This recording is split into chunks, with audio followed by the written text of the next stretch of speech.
Earth, the third planet in the solar system. Owner of life. From bacteria to us, the humans. We are capable of so many incredible things, such as our constructions and inventions, or our ability to reason and feel. But we are also capable of terrible things, such as wars, destruction of fauna and flora, and of ourselves, human beings. Xenophobia is one such form. Xenophobia is the fear, aversion, or deep dislike toward foreigners, what comes from abroad, or what is strange or less common, with a different culture, habit, ethnicity, or religion. It is also described as popular intuition to justify laws or actions against immigrants, any form of violence against immigrants, kind of hate, characteristic of an intolerant and alienated society. Something not recent, but prevalent today. People who face wars, dangerous and life-threatening situations, fleeing economic, health, and humanitarian crises, or religious, political, and ethnic persecution, are forced to leave their countries of origin and migrate to another in search of better living conditions. Western Europe stands out as the main area of attraction for immigrants. In countries where foreign labor has lower costs, that is, it is easier to hire and fire, immigrants tend to be well accepted because they are illegally in the country and therefore have an illegal contract, being exempted from labor rights, submitting to miserable conditions in order not to be deported, which removes the preference for national labor, causing an increase in unemployment.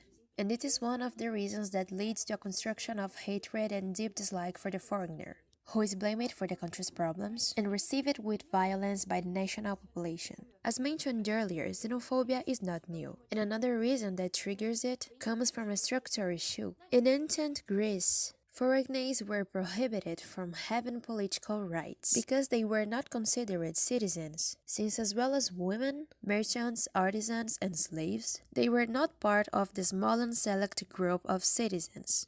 In the 20th century, we had the emergence and intensification of Nazism, which aimed at ethnic cleansing and was responsible for one of humanity's most atrocious crimes, the death of 6 million Jews.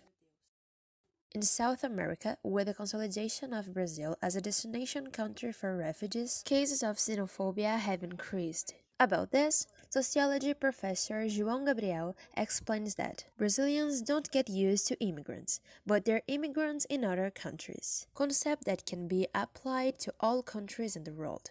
For example, the Japanese don't get used to immigrants, but they're immigrants in other countries. The French don't get used to immigrants, but they're immigrants in other countries. The Portuguese or the German don't get used to immigrants, but they're immigrants in other countries.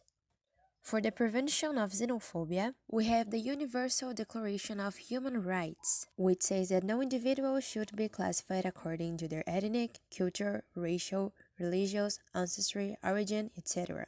And the UNHCR, which promotes the protection of immigrants, which make clear the illegality of this practice and the need to suppress it. Crimes and hate speech are illegal under European Union law.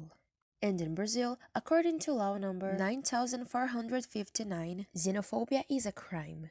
The editor of the Migramundo website, Rodrigo Borges Delfim, says that public policies must provide not only physical and psychological assistance to victims of xenophobia, but punishment of its practitioners, and must have clear channels for reporting. In conclusion, immigration institutions, educational agencies, and media must take knowledge of the importance of deconstructing prejudice against immigrant representatives and that xenophobia is a crime to the rural population. In addition to creating more severe punishment laws for this practice and monitoring countries to ensure their application. Only in this way will be able to achieve a world that is less and less prejudiced, violent, and xenophobic.